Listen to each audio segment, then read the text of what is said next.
On va pouvoir passer à des exemples un peu plus pratiques. Et on va commencer avec Thomas Landrin, qui est fondateur de Just One Giant Lab. Thomas, je te laisse te présenter rapidement pendant que je mets tes slides. Bonjour, pardon, ça va? Bonjour à toutes et à tous. Donc, je m'appelle Thomas Landrin. Donc en effet, comme on vient de le présenter, je suis le cofondateur et le CEO de Just One Giant Lab. Je vais vous expliquer un peu ce que c'est. Mais avant, je vais vous parler un peu aussi de mon parcours et pourquoi j'ai été amené à créer Just One Giant Lab. Donc à la base, je suis chercheur. J'ai un parcours scientifique. Je suis passé par le NES, j'ai étudié la biologie. Je voulais vraiment être un chercheur. Je voulais faire de la science depuis que je suis tout petit. Et pendant ma thèse, je me suis retrouvé en fait face à une opportunité assez dingue. C'est-à-dire que j'ai construit le laboratoire dans lequel j'ai fait ma thèse, parce que c'était sur un sujet tellement nouveau qu'on appelle la biologie synthétique, qu'il n'y avait pas de laboratoire en France. Et alors que je me préparais à aller à l'étranger, il y a un chercheur de Polytechnique qui est venu me chercher. Ah non, moi ça m'intéresse aussi, viens on monte un labo ensemble. Voilà. Et donc je me suis retrouvé dans un laboratoire où finalement j'étais un peu une sorte de cofondateur, donc j'avais beaucoup de liberté. Et malgré cette liberté, sans avoir la responsabilité du directeur de laboratoire, entre guillemets, j'avais, je pense, le plus de liberté possible dans un laboratoire en France, eh bien, je ne pouvais pas faire ce que je voulais. C'est-à-dire que je ne pouvais pas travailler sur des sujets qui étaient hors de la thématique du laboratoire et où je ne pouvais pas travailler... Il y a un petit écho, je ne sais pas si on peut... Ah. Merci. Et en effet, c'est beaucoup mieux.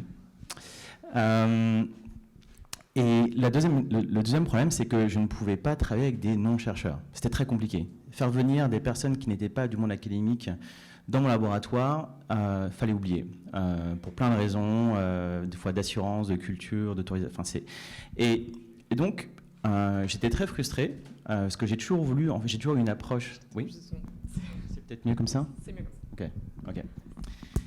Et donc, en effet... Et donc j'ai toujours eu une approche très empirique, très intuitive de la science depuis que je suis tout petit. J'aime beaucoup maniper, prototyper, etc.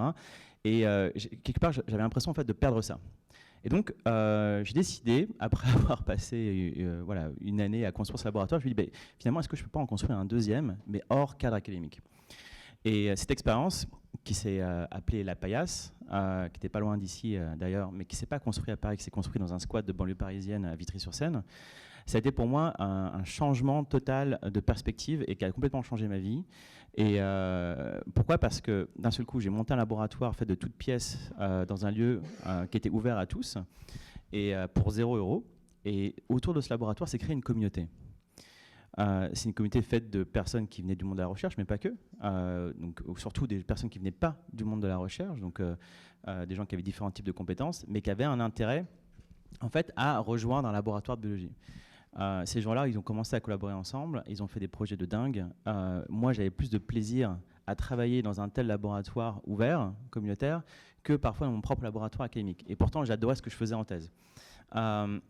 Et donc cette expérience, en fait, m'a montré qu'il y avait d'autres manières de faire de la science ou de l'innovation. Et juste cette découverte, entre guillemets, pour moi, alors que j'avais suivi une autoroute institutionnelle, c'est-à-dire qu'on vous présente en fait la manière de faire de la recherche, de la science, de manière générale, comme une manière, voilà, il faut être chercheur, voilà les différentes étapes qu'il faut suivre, votre but c'est d'arriver directeur de recherche, etc. Waouh, il devait avoir une raison quand même pour tout ça, mais en fait non, c'est juste une règle qui se sont imposées au fur et à mesure et tout le monde s'est mis d'accord autour de ça, mais il n'y a pas que cette manière de faire. Et aujourd'hui, ça crée aussi pas mal de désespoir dans les jeunes générations qui veulent faire de la recherche parce qu'ils se trouvent perdus dans ce type de système très contraignant. Et donc j'ai fait partie de cette nouvelle génération où je me suis finalement moins retrouvé dans cette manière de faire de la recherche dans le monde académique que dans cette finalement méthode alternative. Ce qui m'a intéressé à ce moment-là, c'est clairement il n'y a pas de modèle économique dans ce squat, etc.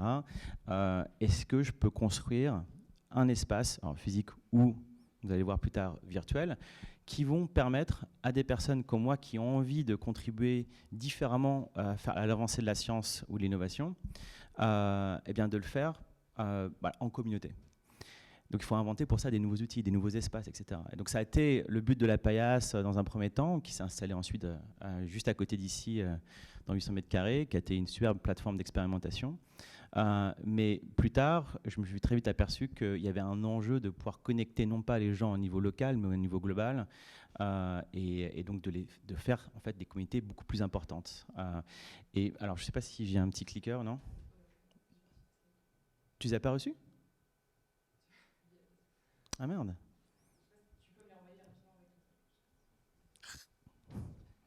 Ou alors, est-ce que tu as accès à Internet sur ton ordinateur? Ok, on va faire ça alors. Je vais t'envoyer un lien Canva. Alors, c'est les joies du direct. Hop. On va attendre. Est-ce qu'il y en a ici qui connaissaient la paillasse, peut-être par hasard? Qui en avait déjà entendu parler? La paillasse, hein. Ouais. Hop.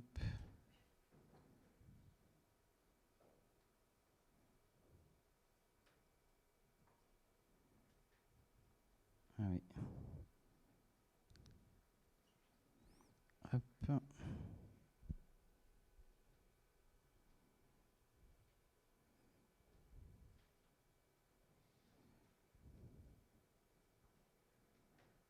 Tac.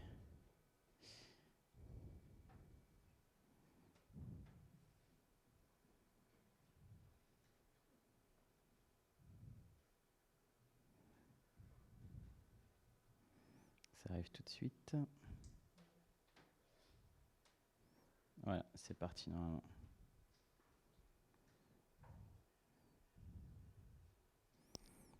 Il faudra juste que tu ouvres ça dans le browser.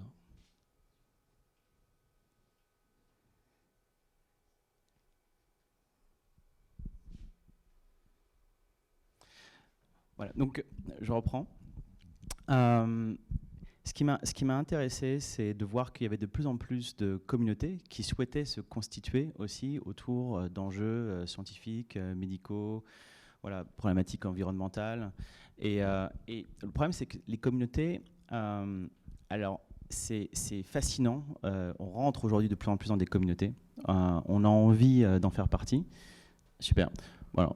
Du coup, je t'ai envoyé un lien. C'était pour une autre présentation. Je ne retrouvais pas en fait la présentation d'avant. Donc, tu peux d'ailleurs en fait passer à la slide suivante, et je vais vous expliquer en fait ce qui se passe ici. Et donc, il y avait un enjeu, c'est comment on arrive à rendre ces communautés encore plus efficaces. Parce que quelque part, si on veut vraiment proposer une alternative, il faut aussi en fait que cette alternative soit efficace. Et évidemment, il y a une efficacité au sein des institutions. Ici, c'est un petit cas, on va revenir dessus. Il s'est passé quelque chose de très important. Ici, ce n'est pas l'explosion des cas du Covid-19, comme vous pouvez voir, hein, même si c'est corrélé en termes de date, c'est lié. C'est ce qui s'est passé, typiquement en fait, l'effet d'une communauté qui s'est mobilisée autour du Covid-19. Et en fait, c'est le nombre d'utilisateurs en fait, sur la plateforme de Juggle que je vais vous présenter juste après. Mais d'abord... Voilà. Et donc c'est pour moi un des messages principaux de cette présentation, c'est que peut-être que vous ne percevez pas comme ça, mais on est en train de rentrer dans l'âge des communautés. Pour moi, les communautés, de plus en plus, de par les nouveaux outils qui sont en train d'arriver, et aussi les changements culturels, vont devenir de plus en plus autonomes, de plus en plus efficaces, et demain vont en fait régir une partie de ce monde. Voilà. Et donc on le voit déjà, c'est-à-dire qu'on a des exemples de communautés qui ont eu des influences très fortes, à la fois sur, évidemment, on les connaît depuis longtemps sur le milieu politique, mais là je parle vraiment en fait du milieu aussi financier, le milieu de l'innovation. Henri Verdier en a parlé avec le monde du libre. Donc, ce sont des communautés qui développent des outils qui ont une influence considérable sur la manière en fait, dont on va régir aussi nos vies. Mais finalement, est-ce qu'on ne peut pas aussi faire la même chose pour la science également? Et ça se fait quelque part à une petite échelle. Il y a des comités scientifiques, mais celles-ci sont en général faites de personnes qui font partie des mêmes milieux socio-professionnels. C'est souvent des réseaux de chercheurs, par exemple. Et on ne va pas trouver en fait, des communautés mixtes où on va avoir à la fois facilement des professionnels, des chercheurs, des étudiants, des des gens de la société civile, etc. Et ça, c'est tout l'enjeu. Donc, je confonds à chaque fois de boutons. Et évidemment, l'autre parallèle, ce sont les laboratoires communautaires. Comme la PAS par exemple, il y a d'autres, vous connaissez certainement les Fab Labs, les Makerspace. Ce sont des espaces qui sont essentiels pour l'activité de ces communautés. Ce sont des endroits de rencontre et c'est là où on va par exemple pouvoir rentrer facilement et trouver des équipements, trouver en fait des personnes par sérendipité qui vont pouvoir peut-être nous aider. Ça crée une dynamique qui est très importante et aujourd'hui, à mon sens, la plupart des centres universitaires, des laboratoires de recherche devraient en fait posséder un espace ouvert, pas seulement pour les gens qui travaillent en interne, mais aussi pour l'extérieur, pour créer en fait une perméabilité qui me paraît essentielle aujourd'hui. Et ensuite, il suffit en fait d'organiser tout ce réseau de manière coordonnée. Alors comment on fait ça? Je vais vous expliquer. Alors, il y a un peu de contexte. Une des raisons pourquoi je pense que les communautés vont prendre en fait une partie de la responsabilité de l'avancée de la science-innovation demain, c'est qu'aujourd'hui, on est limité par les outils qu'on utilise. Et donc, les outils lesquels qu'on utilise aujourd'hui, ce sont les institutions académiques, par exemple. Ici, vous avez la taille de la population globale mondiale, les personnes qui ont été au sein de l'éducation supérieure, et puis le nombre de contributeurs aux avancées scientifiques. On a littéralement seulement une personne sur 1000 qui est concernée par les avancées scientifiques. C'est très peu, et ce ne sont pas évidemment que des chercheurs, ce sont toutes les personnes qui ont vu à un moment donné leur nom être mis sur une publication scientifique au cours d'une année. Donc on a une marge de manœuvre en fait qui est considérable. C'est juste qu'aujourd'hui, la plupart en fait de ces personnes-là, ou même en fait ces personnes-là, ne se sentent pas du tout concernées par ce type de travaux. Même s'ils vont avoir une passion ou avoir une envie en fait de contribuer, ils ne vont pas pouvoir le faire. Donc il y a un enjeu ici qui est considérable. Ensuite, ici c'est plus interne au modèle académique, c'est qu'il y a une crise du financement. Probablement qui est pas nouveau, enfin on en parle en fait depuis des années, mais ici c'est juste une courbe pour montrer en fait que c'est pas juste un manque de financement, donc les financements qui baissent ou le nombre de postes qui baissent, mais c'est aussi en fait une égalité face aux opportunités qui diminue. Ici, vous avez, c'est des données qui sont aux US, mais qui montrent la distribution de l'âge des chercheurs aux États-Unis qui vont pouvoir aller chercher une bourse très particulière qui est distribuée par l'Agence nationale de la santé, qui est un des principaux financeurs de la recherche aux États-Unis, et qui est une bourse très importante. Voilà. Et ce qu'on peut voir au-delà, c'est qu'il y a un décalage au fur et à mesure en fait, de l'âge moyen. Et donc ça, c'est une chose. Et la deuxième chose, c'est que ici, la probabilité en fait pour qu'à un très jeune âge, donc avant 35 ans, on ait la possibilité d'aller chercher en fait cette bourse-là, voire même avant 30 ans, est en train de tendre vers zéro. Et qu'est-ce que ça veut dire? Ça veut dire que ça suit en fait l'âge des baby boomers, donc il y a un problème générationnel. Et ensuite, c'est que tous les jeunes chercheurs, finalement, ne sont pas donnés la même opportunité qu'ils pouvaient avoir en fait il y a 30 ans. Et donc il y a une fuite des cerveaux. Donc évidemment, il y en a beaucoup qui vont maintenant vers les startups, ce qui est assez logique, ils vont pouvoir y trouver potentiellement plus de financement et d'opportunités, et avec des règles aussi d'action qui sont peut-être plus favorables, qui vont être moins contraignantes. Donc il y a un véritable problème ici également sur qu'est-ce qui va permettre aux jeunes talents en fait, de se projeter dans un système. Donc il y a un enjeu aussi de comment on redonne envie à des personnes de continuer en fait, à contribuer aux avancées scientifiques. Voilà. Donc il y a un enjeu, c'est comment on arrive à faire de la science et de l'innovation qui soit plus inclusive, qui soit plus efficace, qui soit plus fun aussi, et à la fin plus impactante. Ça, c'est la raison pour laquelle on a décidé de créer Just One Giant Lab. Just One Giant Lab, c'est quoi? C'est une infrastructure, une sorte de back-end, comme on en a parlé juste avant, qui va permettre aux communautés d'être plus efficaces pour faire de la science et l'innovation. Notre but, c'est ça. C'est-à-dire qu'on croit aux communautés et on veut leur donner la capacité à pouvoir mieux s'organiser et mieux communiquer entre elles et que la circulation des savoirs, des ressources, des financements soit beaucoup plus rapide et plus efficace et plus traçable. Voilà. Donc c'est quoi? C'est une sorte de mélange entre une sorte de LinkedIn et de GitHub, mais pour la science. C'est-à-dire qu'il y a un aspect de réseau social, c'est évident pour les communautés, mais c'est aussi un espace dans lequel vous allez pouvoir créer votre portfolio, mettre vos projets, et pas seulement comme sur LinkedIn où ça va être juste les posts que vous avez obtenus, mais c'est également tous vos projets. Donc vos projets de recherche, vos projets d'innovation, vos projets d'étudiants, etc. C'est une chose. Mais vous allez pouvoir aussi en fait voir tous les projets des autres et les chercher par thématique, etc. Vous pouvez documenter vos projets dessus et vous pouvez partager des besoins, vous pouvez indiquer qui travaille dessus, qui sont les membres de votre équipe. Donc ça permet en fait juste de retracer, de restructurer en fait l'information sur qui travaille sur quoi en termes de projet. Et c'est juste une information très basique, mais qui aujourd'hui est pratiquement inaccessible pour la plupart du temps, y compris au sein des institutions et des organisations. Voilà, donc ça aujourd'hui, c'est quelque chose que ça fait maintenant un peu plus de 3 ans qu'on développe cette plateforme-là, et ça a permis à des milliers de personnes de pouvoir s'organiser. La deuxième chose qu'on fait, c'est qu'on va faciliter la création de communautés. Donc réunir des gens, des projets ensemble qui ont un intérêt à travailler sur un sujet commun. Et ce que je vais vous montrer après, c'est qu'est-ce qu'on a fait par rapport à ça avec le Covid. Et c'était la fameuse courbe en fait, que je vais montrer au tout début. Donc, comment on arrive à créer des communautés efficaces et c'est cette fameuse courbe. Ici, c'est la naissance de Juggle en juillet 2019. Au départ, on expérimente tout tranquillement les 6 premiers mois, en gros. Et puis, Covid arrive. Et à ce moment-là, mais on s'est mis en fait, ce cas de figure, c'est exactement ce pourquoi on avait créé Juggle. C'est comment on arrive en fait à créer un outil qui peut permettre de faire la mobilisation massive et d'organiser des communautés voilà, très vastes, très décentralisées, très différentes, on va dire, qui sont composées de gens très différents, mais qui ont envie de travailler ensemble. Et donc on a lancé un programme sur le Covid qu'on a appelé Open Covid-19 et qui a littéralement fait exploser la plateforme. Je peux vous raconter que juste sur cette période-là, voilà, j'ai pas dormi. Ça a été, je pense, la période la plus intense de ma vie, pas en confinement, donc je vous laisse imaginer.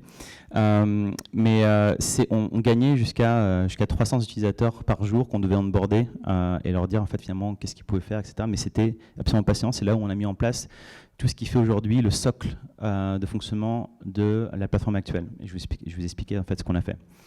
Moi, ça, c'est l'initiative qu'on a montée. Et la manière d'organiser les choses, on l'a symbolisé dans un concept qu'on appelle le laboratoire géant. Voilà. Et dans un laboratoire géant, qu'est-ce qu'on va trouver? On va trouver des personnes, des organisations partenaires qui, ensemble, vont apporter quoi? Vont apporter du financement, des assets, de l'expertise, mais aussi l'accès à par exemple des facilities, donc des laboratoires, des paillasse, etc. Tout ça, ça vient en fait dans une sorte de fonds communautaire qui est un fonds commun, on va dire, à la communauté.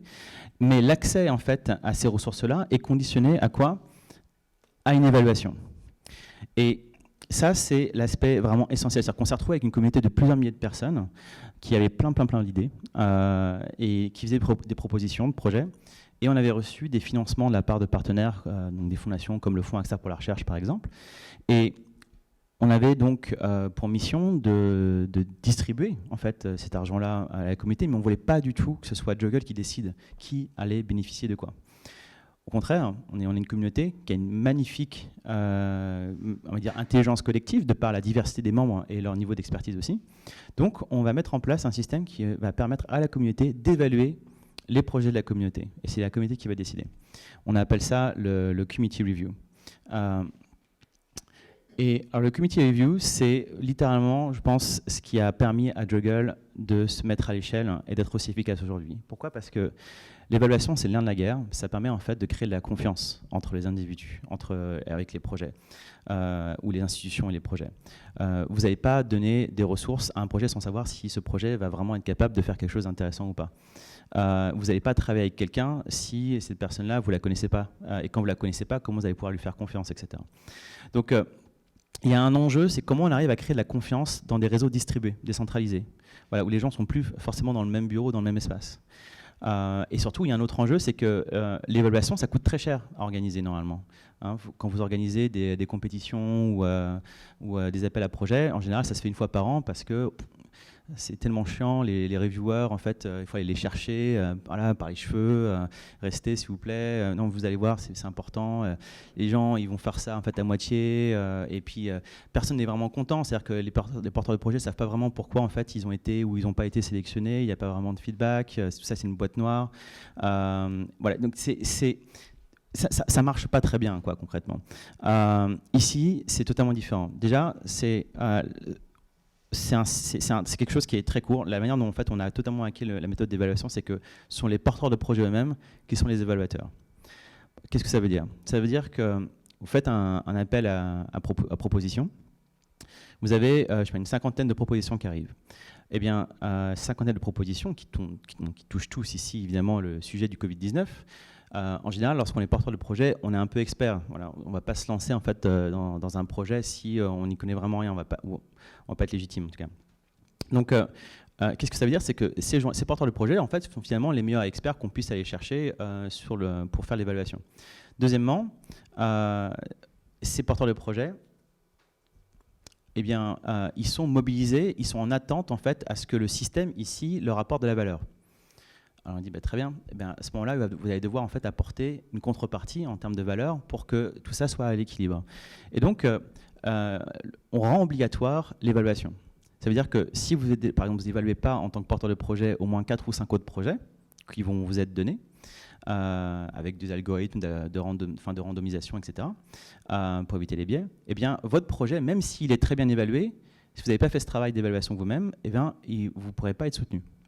Donc et vous n'avez que 2 semaines maximum pour faire ce travail-là.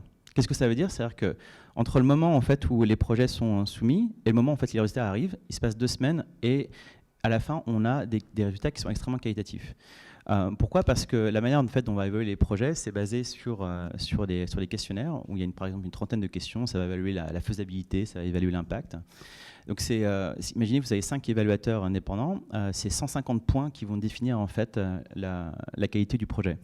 Tout ça est ensuite transmis de manière transparente aux participants, etc. Et personne ne peut vraiment s'offusquer parce que c'est vraiment la communauté dans son ensemble en fait, qui a fait ce choix-là. Et on l'a testé en fait, de très nombreuses fois, et en effet, la communauté a adoré. Personne en fait n'a pesté sur le fait qu'ils devaient en fait évaluer d'autres projets. Au contraire, ils voyaient ça en fait de manière assez normale. Et ils ont même très apprécié parce que ça leur a permis de savoir ce que faisaient les autres projets. Ça a permis aussi de parfois certains projets se rapprochent, en se rendant compte en fait que c'est marrant parce qu'on fait des choses assez similaires quand même, et voire même en fait d'avoir des projets qui fusionnent à la fin. Le fait que ça prenne peu de temps, que ça nous coûte absolument pratiquement pas d'argent, parce que l'organisation se fait pratiquement toute seule, ça nous a permis de créer des cycles d'évaluation très rapides. Qu'est-ce que ça veut dire? C'est-à-dire que tous les 3 mois, on avait un nouveau cycle d'évaluation. Donc, en quelque sorte, c'est comme si on avait une évaluation continue en fait, de ce qui se passait dans la communauté. Et donc, ça va permettre de traiter en fait, énormément d'informations, énormément de projets, énormément de propositions, etc. Mais d'aller aussi sur autre chose, c'est un nouveau modèle de financement de projet. C'est-à-dire qu'on a un enjeu dans ces communautés, si on veut vraiment rendre ces communautés, et on va dire même la science, mais en général plus inclusive, c'est qu'on a du coup des nouveaux acteurs qui ne sont pas des acteurs habituels, qui sont un peu des nobody, qui soit sont des gens qui travaillent dans les entreprises, mais qui n'ont jamais été en fait dans un travail en fait de contribution publique, par exemple, sur des projets ou sur la recherche, ou par exemple des étudiants, c'est-à-dire qui n'ont aucun en fait, background, en fait, qui peuvent pouvoir prouver en fait s'ils ont une capacité ou pas en fait à réaliser un projet. Et donc ces personnes-là, pourtant, en fait, ont une vraie valeur. Et comment on fait pour savoir si ils peuvent en fait contribuer ou pas? Comment on prend un risque entre guillemets sur ces personnes-là? Ce modèle de financement dit par micro-subvention, eh bien, ça permet de donner une petite somme en fait à un projet s'il est bien évalué, et si ce projet, par exemple quelques milliers d'euros, et si ce projet en fait commence à avoir des bons résultats, il peut 3 mois plus tard, avec le nouveau cycle d'évaluation, redemander en fait de l'argent. Et on a comme ça en fait des projets qui ont été financés 4 ou 5 fois. avec à chaque cycle successif.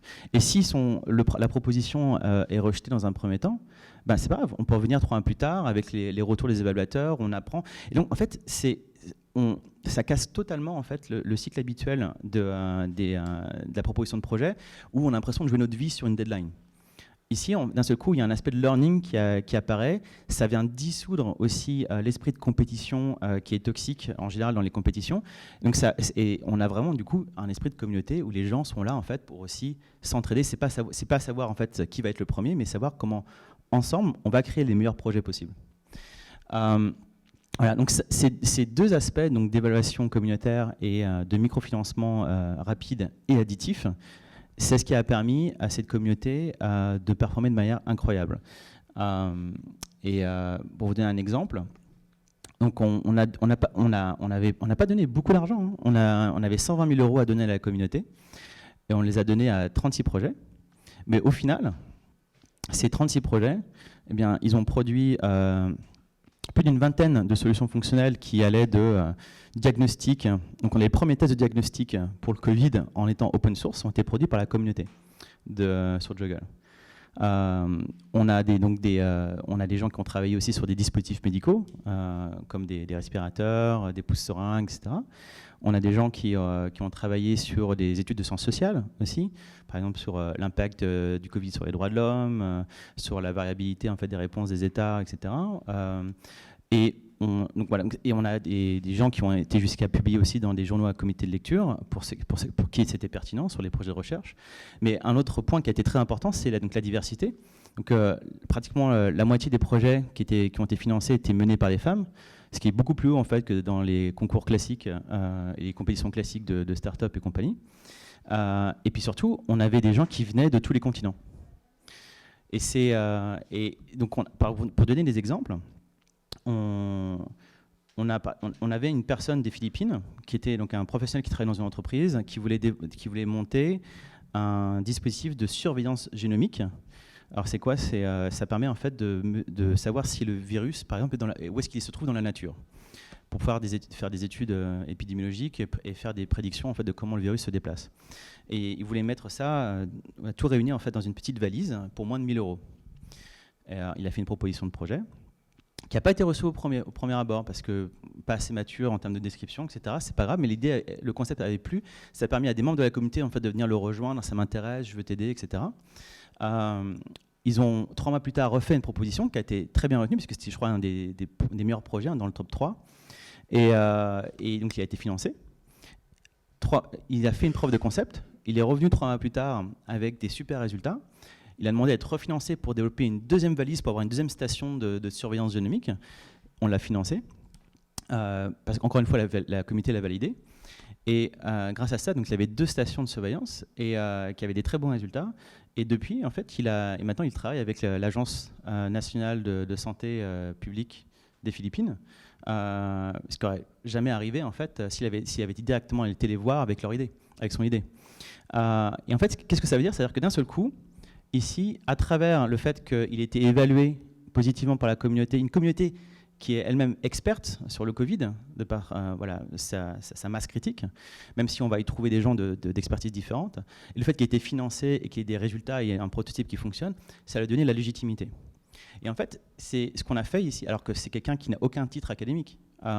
Eh bien, on a fait un transfert de légitimité. C'est-à-dire que d'un seul coup, en fait, cette personne, elle a le même type de tampon. C'est-à-dire qu'aujourd'hui, pour faire valoir sa légitimité sur un sujet, il va pouvoir montrer ses projets, le fait qu'il a été tamponné en fait par la communauté experte du Covid sur Juggl. Et ça change tout. Un autre exemple, ce sont des lycéens de Seattle qui ont voulu développer un logiciel de simulation de la propagation du virus dans les établissements scolaires, des lycéens, mais qui étaient très bons. Et donc personne ne les écoutait évidemment parce que c'était des lycéens à Seattle. Ils sont venus sur Juggl, ils ont tenté leur chance, ils ont demandé à être évalués sur leur projet, au même titre que les autres personnes, dans lesquelles il y avait également des chercheurs. Eh bien, ils ont été bien évalués, ils ont été financés, ils ont fait leur preuve de concept, et aujourd'hui, ça a été installé dans plusieurs établissements, ils ont monté une start-up, etc., et qui marche. Encore une fois, c'est comment on arrive en fait à légitimer des personnes qui sont aussi en dehors du système. C'est très important. Au final, lorsqu'on regarde en fait ces chiffres-là, et qu'on peut parler parfois même d'un gros mot qui serait le rendement, hein, c'est-à-dire que qu'est-ce qu'on fait rentrer en fait dans le système et qu'est-ce qu'on obtient derrière, c'est pas qu'ici par rapport au système traditionnel, on est 2 ou 3 fois supérieur, c'est qu'on est 10 fois supérieur. C'est-à-dire que derrière, on n'a pas juste obtenu des projets, on a obtenu en fait aussi une cohésion en fait de beaucoup d'individus qui se sont entraidés, et donc la valeur générale en fait produite par la communauté est juste décuplée par rapport en fait à des projets qui auraient été travaillés en silo, parce qu'en général c'est ce qui se passe, hein, c'est dans le monde académique, y compris dans le monde des startups. On va avoir un projet à soi, on va absolument chercher à choper des financements, mais des financements de manière très compétitifs. On est tous en compétition.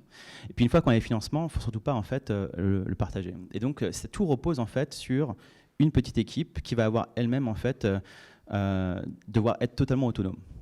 Ça c'est un problème. C'est on en parlait juste avant avec Henri Verdier, encore une fois avec les communs. Les communs ont une valeur fondamentale, c'est que ça permet de créer des ponts en fait très simples entre les individus, les projets et les institutions. Voilà.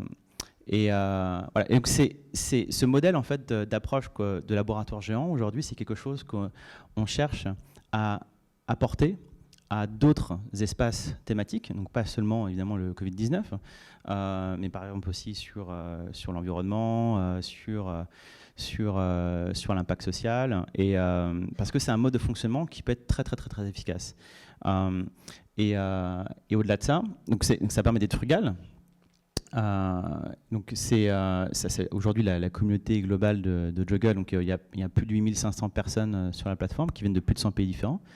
Voilà, vous pouvez aller faire un tour sur juggle.io. Il y a plus de 500 projets. Il y a également, depuis maintenant 1 an, on a transformé aussi la manière de proposer l'expérience Juggle. C'est qu'on permet à des communautés extérieures, parce que jusqu'à présent, vous pouviez en fait rejoindre en tant qu'individu et créer des communautés sur Juggle. Mais maintenant, on permet à des organisations extérieures de venir héberger leur propre communauté sur la plateforme. Parce que souvent, il y a beaucoup de communautés, que ce soit ONG, que ce soit réseau de recherche, que ce soit même école et entreprises, ont des communautés ou ont envie de développer une approche communautaire, mais leur seule solution, c'est de créer des plateformes qui vont être des silos. Donc chacun a leur propre petite plateforme, mais en fait, ça gâche totalement en fait, le potentiel même des communautés. C'est-à-dire que l'enjeu, c'est qu'une communauté, ça circule. Les individus, en fait, ils ne restent pas dans une seule communauté. Ils ont besoin de circuler entre ces communautés. C'est eux qui sont les véhicules de transfert, de connaissances, de valeurs, etc., d'interconnexion. Donc à partir du moment où vous créez une plateforme communautaire qui est en silo, vous perdez d'avance. Hein, donc il y a un vrai besoin de faire de l'interconnexion du coup, entre secteurs du coup, disciplinaires, entre guillemets, mais aussi social, générationnel, etc. Ici, vous avez par exemple la carte en fait, des différentes compétences que vous pouvez trouver sur Juggle. Moi-même, j'étais surpris à quel point en fait, on était diverses. Voilà. Et quelque part, en fait, la vision qu'on cherche à promouvoir, si en effet cette approche communautaire est vraiment scalable, on a ici une opportunité de créer quelque chose que jusqu'à présent n'a jamais existé. C'est un laboratoire à l'échelle planétaire. C'est-à-dire que d'un seul coup, on va pouvoir connecter toutes ces communautés entre elles, et on parle littéralement en fait de millions et de millions de personnes qui vont pouvoir en fait s'organiser facilement. Mais d'avoir d'un seul coup, si demain il y a un enjeu sur lequel on a besoin de se mobiliser, ne serait-ce que le changement climatique par exemple, ou les futures pandémies ou autres, eh bien de pouvoir les mobiliser extrêmement efficacement, comme on l'a fait avec le Covid, mais à une époque où on était tout petit, et en étant tout petit, on a mobilisé des milliers de personnes. Demain, on pourra mobiliser en fait, des millions et les organiser efficacement, et basé en fait, sur des process qui permettent de créer de la confiance et donc de permettre aussi à des organisations qui sont des financeurs, par exemple, qui peuvent apporter des ressources, de le faire en pleine confiance. Et donc ça ouvre en fait, des perspectives qui sont assez gigantesques. Voilà. Et donc c'est aujourd'hui maintenant ce qu'on propose, c'est la possibilité pour des organisations entières d'héberger ce qu'on appelle des nœuds privés. C'est-à-dire que c'est une réplication de Juggle. Donc Juggle est totalement en open source, c'est un code qui est totalement ouvert. Et la plateforme en tant que telle, aujourd'hui, elle est gratuite.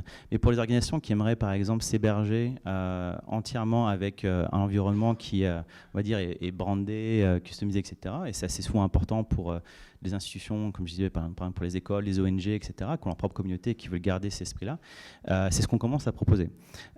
Et l'idée, c'est que, certes, vous allez pouvoir utiliser cette infrastructure pour pouvoir faire travailler votre communauté en interne, mais tous ces nœuds restent intercompatibles entre eux. C'est-à-dire que vous avez juste en fait, à créer un profil, et ce profil va pouvoir en fait, naviguer entre ces différents nœuds, ces différentes communautés, et les projets qui vont avec, etc. Donc ça, c'est le grand enjeu. C'est pour ça que j'ai présenté au début Juggle comme une sorte d'intermédiaire entre un LinkedIn et un GitHub, mais pour la science et l'innovation.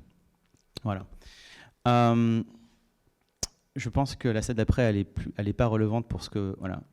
Donc je vais aller directement à ça. Je vous remercie. Je ne sais pas combien de temps j'ai pris, mais si vous avez des questions, je les prendrai avec grand plaisir. Juste avant de passer aux questions, je vais vous demander un tout petit exercice. Puisque l'idée aussi du format Meetup, c'est que ce soit interactif et qu'on puisse partager nos propres ressentis sur ce qu'on entend. On va prendre très rapidement, 2 minutes pour échanger avec votre voisin le plus proche. Et vous demander qu'est-ce que vous avez retenu finalement de cette présentation et comment est-ce que peut-être ça vous a donné des idées pour vous approprier ou développer peut-être un futur commun. Quels sont les points d'intention qui vraiment vous ont marqué? De ça naîtra peut-être des questions et on les prendra après, avant de passer au prochain intervenant. Merci.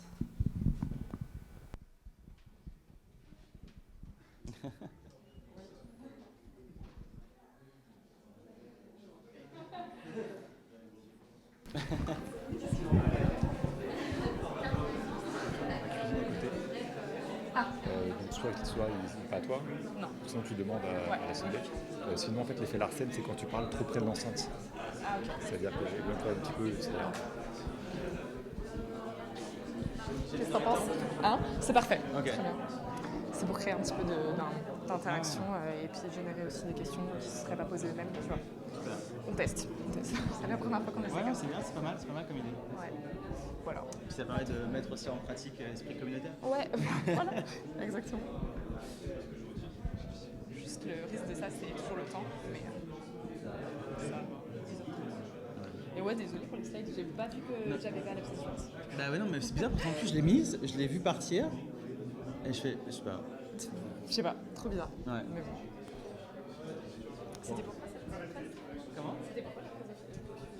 C'était pour j'étais il y a 2 semaines à Bali. Ouais, c'est pour ça que j'ai vu, je me dis Bali, c'est vraiment.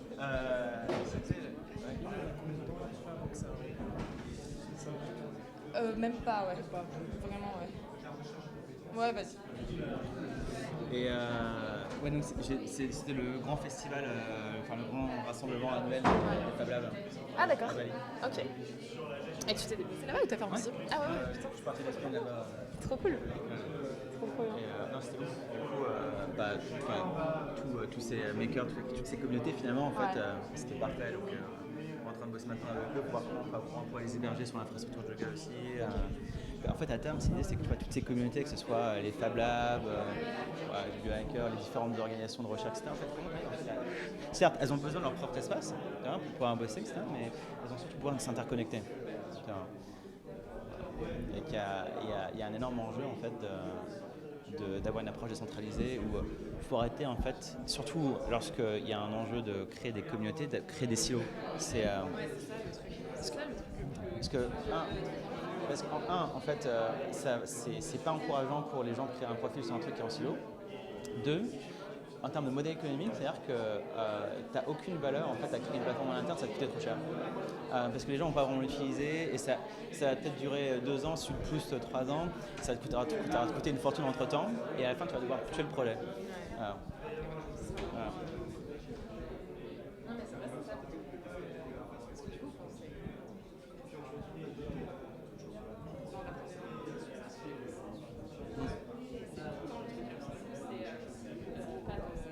Volonté hégémonique et connexion, interconnexion, contribution.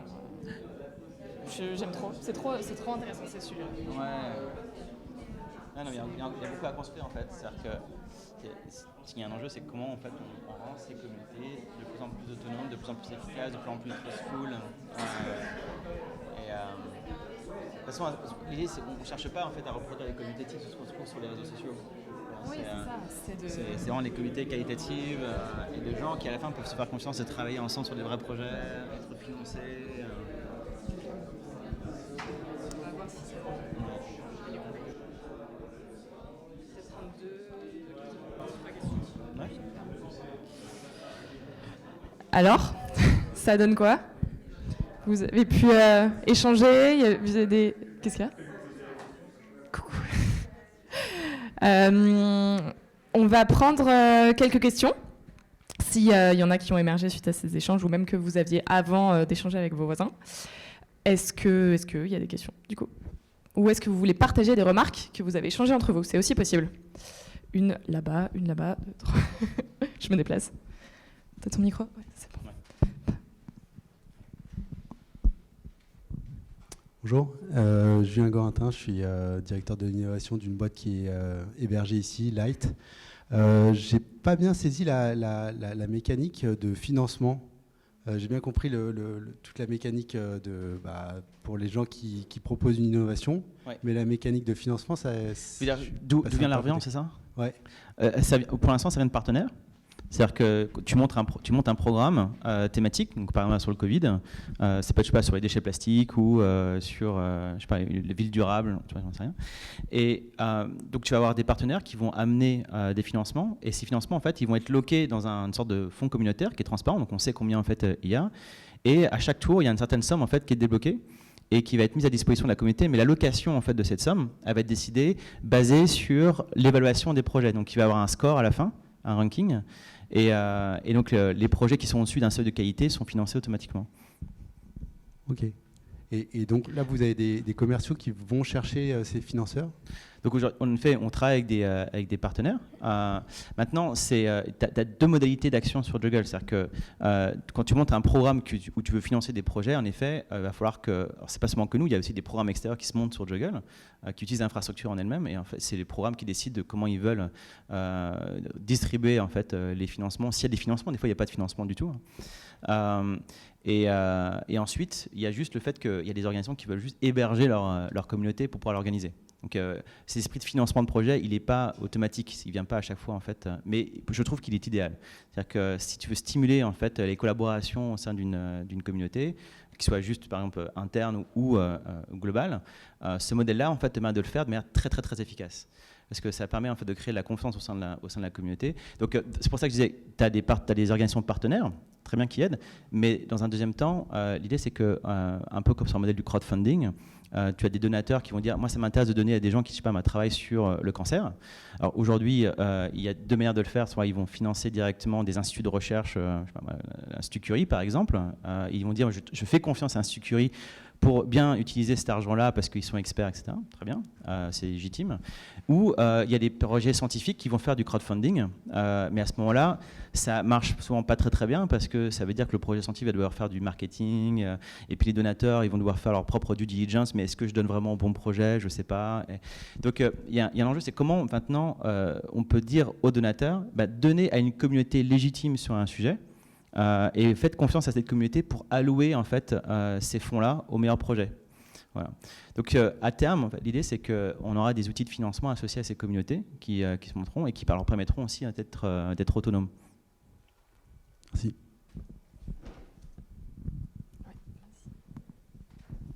Bonjour, moi j'ai deux questions. Comment réagit la communauté des chercheurs, on va dire, plus établie, donc celle que tu nous as présentée entre autres avec le glissement là sur les financements. La deuxième question, c'est est-ce que vous mettez en place des incentives ou vous incitez les gens à utiliser des formes de propriété intellectuelle ouverte ou vous laissez complètement libre chacun des projets? Alors aujourd'hui, sur la plateforme actuelle, ce que vous mettez sur la plateforme est ouvert. Après maintenant, c'est pour ça qu'on commence à proposer des nœuds privés, c'est-à-dire qu'il y a des organisations qui préfèrent en fait ne pas tout mettre en ouvert. Nous, ce qu'on prône dans nos propres programmes, ce sont les communs. Après maintenant, l'idée c'est que c'est notre manière de faire à nous, donc on a monté une infrastructure pour ça. S'il y a des programmes qui ne veulent pas faire appel aux communs, ils peuvent aussi.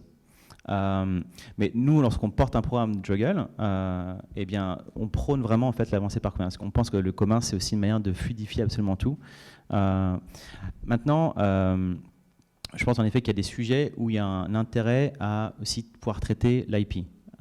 Mais aujourd'hui, IP et communauté, ça ne fait pas souvent très très bon ménage, parce que ça demande des dynamiques qui ne sont pas très bien identifiées. Il y a des gens qui travaillent dessus, par exemple avec tout le mouvement Decentralized Science dans le Web3, avec tout ce qui est blockchain et compagnie, qui consisterait à mettre la propriété intellectuelle sur une blockchain et à pouvoir la partager en fait dans une DAO, hein, une Decentralized Autonomous Organization. Donc désolé si ce sont des termes que vous ne connaissez pas, ce sont des nouveaux process qui sont permis par la blockchain et qui permettent en fait un partage de valeurs. Et cette valeur, elle peut être à la fois monétaire mais aussi immatérielle comme la propriété intellectuelle. Et donc il y a des gens qui travaillent en fait sur ce type de choses. Qui cherchent à trouver des nouvelles manières de financer la recherche aussi. Donc, tout ça est très émergent, surtout en particulier en fait, sur les questions en fait, de génération d'IP de manière communautaire. Mais ça existe. Voilà. Donc, en général, moi, ce que je prône, c'est déjà, il y a deux choses. Donc, il y a le besoin de pouvoir réunir des personnes, savoir ne serait-ce que dans ta propre communauté, dans ton propre réseau, qui fait quoi. Et tu n'es pas obligé de partager tout ce que tu fais, évidemment, dans ton projet. Toi, ne serait-ce que mettre au courant. En fait, non, s'il y a des projets qui ne peuvent pas être partagés, tu n'es pas obligé de les partager. Mais si tu as besoin, par exemple, d'aller chercher des ressources et d'être financé, à ce moment-là, il y aura un template qui va t'être proposé pour faire une proposition de financement. Et c'est à toi, en fait, de mettre les informations. S'il y a des informations qui sont confidentielles, à ce moment-là, aujourd'hui, on n'a pas de... on n'a pas encore construit de couches qui permettent en fait de s'assurer qu'il n'y a pas de conflit d'intérêts. C'est-à-dire que ici, on va randomiser en fait l'accès au projet. Donc, si tu considères en fait qu'il y a des personnes qui ne devraient pas voir en fait le contenu de ta proposition de projet, aujourd'hui, il faudra qu'on le fasse plus manuellement qu'automatiquement. Ce qui n'est pas impossible, hein, mais on n'a pas encore ce cas de figure. C'est-à-dire que jusqu'à présent, la plupart des programmes qu'on a portés, il n'y avait pas de problème en fait de divulgation en fait de l'enjeu du projet. Et en général, justement, c'est ce qui permettait la création de collaboration entre les porteurs de projets eux-mêmes aussi. Donc c'est pour ça qu'on travaille beaucoup sur des sujets soit scientifiques, soit d'innovation d'intérêt général, où il y a un gros enjeu au fait de créer des communs. Un des programmes sur lesquels on travaille en ce moment, c'est un laboratoire géant pour les déchets plastiques. C'est-à-dire que comment on réunit en fait toutes les innovations et les acteurs en fait qui travaillent sur ces enjeux-là et qui puissent en fait enfin commencer à travailler ensemble, parce qu'il y a beaucoup de bullshit dans ce monde-là. Et donc comment on permet aussi une évaluation groupée en fait des innovations qui ont été proposées et qu'on ait enfin une librairie de projets, de solutions en fait qui ont été véritablement évaluées. Donc voilà, donc à la fin, tout est une question de trust, enfin de confiance à créer dans ces réseaux décentralisés, que ce soit en fait sur les propositions de projets pour que ça soit financé, que ce soit sur les solutions, ou que ce soit même en fait sur les personnes en elles-mêmes en fait en termes de collaboration. Et donc il se peut en fait que ce soit hors financement de projet, ça reste pertinent en fait, ne serait-ce que pour créer de la collaboration, trouver des personnes avec qui tu as envie de travailler. Vous pouvez directement aller sur la plateforme, y compris même sans compte, vous n'êtes pas obligé de créer un compte, et vous pouvez commencer en fait à utiliser les outils d'exploration pour trouver des personnes, des projets qui vous intéressent. Si vous voulez contacter ces personnes-là, il faut vous créer un compte, bon, c'est logique. Et puis si vous voulez en fait vous-même en fait créer une communauté, amener votre communauté, en fin de point, ne serait-ce que vous dire voilà, j'ai des dizaines ou des centaines de personnes dans mon réseau, que ce soit, je peux peut-être que vous portez une ONG, vous avez même fait une entreprise, vous avez un réseau. Comment je fais en fait pour m'assurer que je sais à peu près ce qui se passe en fait dans ce réseau-là. En général, peut-être vous avez utilisé Slack, ce genre de choses, mais le problème c'est que Slack donne pas, ou Discord, hein, vous donne pas vraiment en fait d'informations sur ce que font les gens. Voilà, leur affiliation, leur portfolio de projets, etc. Et puis, alors, vous pouvez dire, non, il y a GitHub, et GitHub, c'est uniquement pour les développeurs principalement. C'est-à-dire que ça marche très très bien. Et d'ailleurs, aujourd'hui, c'est principalement utilisé pour pouvoir évaluer en fait la valeur d'un développeur. Mais il n'y a pas d'alternative en fait pour les non-développeurs. Voilà. Pour les scientifiques, ça va être les publications, mais les publications ne reflètent pas vraiment tous les projets sur lesquels ils ont travaillé non plus. Voilà, donc, en fait, Olivier Verdet Henri Verdier, pardon. On parlait tout à l'heure, il y a un intérêt en fait, à développer des solutions ouvertes, comme Juggle. À partir du moment où vous trouvez une niche où il n'y a rien encore. Et c'est exactement en fait, ce qu'on a fait, c'est-à-dire qu'aujourd'hui, il n'y a pas en fait, d'outils, même propriétaires, qui proposent ce type de valeur. Il y a un autre problème, c'est qu'en général, ce type de communautés ne vont pas aller sur un outil propriétaire, il n'y a aucun intérêt. Parce qu'encore une fois, il y a une rejection. En fait, il y a eu trop de dommages qui ont été créés en fait, dans le passé par les plateformes propriétaires qui ont été soit rachetées, soit détruites. En fait, où il y a des personnes qui avaient créé beaucoup de valeur sur ces plateformes-là, où les données en fait, finissaient juste dans un trou noir, quoi. Voilà, donc c'est pour ça qu'on a une approche où Juggle aujourd'hui a été d'abord constituée comme une organisation à but non lucratif, avec une plateforme totalement open source, et de façon à ce qu'on ait un rapport très sain en fait, avec les communautés qui viennent en fait, s'héberger sur nous. Et là, maintenant, depuis quelques temps, on est en train de développer aussi un modèle d'apport de services professionnels, donc plus for profit pour des organisations qui ont elles-mêmes en fait, un modèle économique avancé, qui vont avoir besoin d'un accompagnement en fait, pour développer en fait, des approches communautaires. Mais la plateforme originale elle-même reste totalement gratuite. Mais si vous voulez en fait, avoir un nœud, ça devient payant. Ça sera le modèle économique. C'est bon?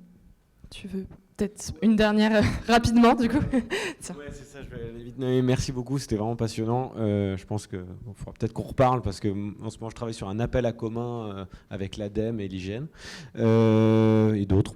Et la question c'était sur la communauté de reviewers que vous avez réussi à agréger autour spécifiquement du sujet du Covid. C'est ça. Pas seulement, c'est-à-dire que comme tu as pu le voir, on a un réseau en fait, de personnes qui sont extrêmement diversifiées dans leurs compétences. Et donc sur le Covid, le réseau de reviewers, ce sont les réseaux de porteurs de projets. Donc les porteurs de projets sont les gens qui ont une certaine forme d'intérêt et d'expertise croisée. Donc on n'a pas que des médecins, on a aussi beaucoup d'ingénieurs, de data scientists, de designers, de communicants, etc. Enfin, c'était très diversifié, mais des gens qui ensemble en fait avaient un intérêt à travailler sur le Covid, sur les solutions Covid, qui s'étaient intéressés à son fonctionnement, donc qui avait une forme d'expertise. Évidemment, en fait,